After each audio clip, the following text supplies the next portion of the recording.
Hey everybody, what's up? It's Mike from writerinthewild.com, and today I want to talk to you about a stove called the Etekcity backpacking stove. Actually, the name is like 5 words long. It's like Etekcity ultralight portable durable backpacking stove or something along those lines. You can find this stove on Amazon.com for $9.99. In fact, if you search backpacking stove, this is the first stove that pops up. It's got like 4.5 stars out of like 2,500 reviews, something crazy like that. Anyways, I bought the stove about a year ago, which is weird because I work at REI, and why would I buy a stove from Amazon, a cheap stove from Amazon, if I work at REI and get really good deals on top of the line stoves? Well, the reason I bought it is because I was working in camping one day, and this customer came in and he was looking at the stoves. I walked over to help him. I told him a little bit about some stoves, and then he looks at me and goes, "Why would I pay $40 for this stove?" Which I had recommended the Pocket, and ended up recommending the Pocket Rocket, the MSR Pocket Rocket to him. "Why should I pay $40 for this stove," he says, "when I can go to Amazon and buy one for $10? And at the time, I didn't know how to answer the question. I get questions like that fairly often at REI. Why should I pay $200 for this tent when I can go on Amazon or go to Walmart and get one for $20? Or why should I pay, $300 for this sleeping bag when I can go to Walmart and get one for $20? It's a pretty common question, and with the big ticket items like that, the answer is usually pretty easy. Anyone who is experienced in the outdoors, which I'm sure most of you watching this video are, maybe, knows that there's a huge difference between a nice piece of kit that you would get from a high-end retailer like REI or Cabela's versus something that you would buy from Walmart or Amazon or Target or something like that. But with the stove, I didn't have the answer because I had never heard of a $10 backpacking stove. And so I was caught off guard and I didn't know what to say, so I kind of fumbled on about something about materials and quality, but ended up basically telling him that I wasn't sure. So I went home, looked up, I typed in on Amazon $10 backpacking stove, and this is the one that pops up. And I bought it. And I've used it for about a year now. I've used it hunting, camping. I've never actually used it backpacking, and the reason I haven't is because I don't trust it, but we'll get into that later. Hunting, camping, and then I've used it a lot around the house, in the backyard, just testing. Now, this is not going to be a video review of this stove, right? I wrote my review on writerinthewild.com, so check it out. This is basically a compliment to that review. Because during testing of this stove, something happened that I thought was pretty interesting. Basically, I wanted to test it in the most real-world conditions possible, even though I'd already used it a bunch of times up to this point, because this was like yesterday, the day before yesterday.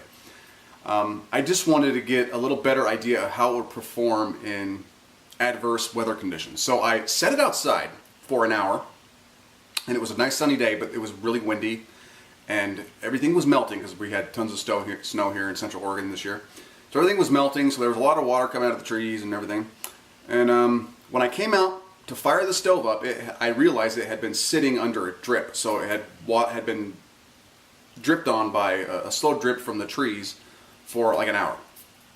And I hooked it up to the fuel can and tried to fire it up, and you'll see what happened in this next video. So anyway, it completely and totally failed. Not only would the ignition not work, but when I finally got a lighter to it, that wouldn't work either. And the reason is because the water. This burner is very small, and the water somehow pooled up inside here, and so the gas was escaping from these vent holes at the bottom, those holes at the bottom. So when I finally would light the fire, when I finally got the gas lit, the fire was coming out here instead of up here. So it took me a while to clean it out and to get it going again. But for comparison purposes, after it happened, I thought, God, what a piece of crap. There's a reason this stove's only $10. And before I made that judgment, though, I wanted to see what my Pocket Rocket would do, because that's the stove I usually recommend. And for me, the Pocket Rocket is kind of like the gold standard for this type of stove. So I put the Pocket Rocket in the same spot that I had left the Etekcity stove, waited an hour, went outside to fire it up. And, you know, the burner on the pocket rocket is quite a bit bigger. There's more surface area. So that could have been one reason why I got the result that I got. But anyway, when I went to fire this one up under the same exact conditions, it literally fired right up. It wasn't a very strong burn. It sputtered a little bit, but it fired right up. So anyways, take that for what it's worth. I want you to watch the video because I recorded both. Watch the video, read the review online, tell me if you think this $10 stove is as good as a $40 MSR. And tell me if you think that you would trust taking this out in the field, because apparently 2,500 people thereabouts on Amazon.com love this stove. I mean, if you read the reviews on this stove, it's all, this stove's the greatest stove in the world. It's only $10 and it's better than anything you can get anywhere else. I don't think that's true. I think for very occasional backpackers in the summertime, when the conditions are great, this stove performs the same as a pocket rocket. But you throw in a little adversity and a little weather, and this stove fails. Anyways, so check out my website, check out the video that will come up after I'm done yapping, and tell me what you think. Etekcity, $10, or something that costs a little more, made a little more durable, a little better materials, from a more reputable brand. One thing I forgot to mention, there's about 20 stoves on Amazon that look exactly like this, with different brand names attached to them. So this design of this stove, even though it's like the best-selling stove on Amazon right now, is some sort of generic design that a lot of companies are producing. Maybe it's all coming from the same manufacturer and they're all just stamping their names on it. It's probably what's happening. It's probably, they're all coming out of China from the same shop, and these companies are buying them up and stamping their names on them and selling and naming them something different and selling them for different prices. But it's all, I mean, there's a lot of stoves that look exactly like this that are on sale on Amazon from brands you've never heard of. But the Etekcity is the big one, the most popular one. Anyways, done yapping, watch the video, check my website. Thanks for tuning in.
Like, I cannot really drop a poop in it. This is like, this was the perfect ice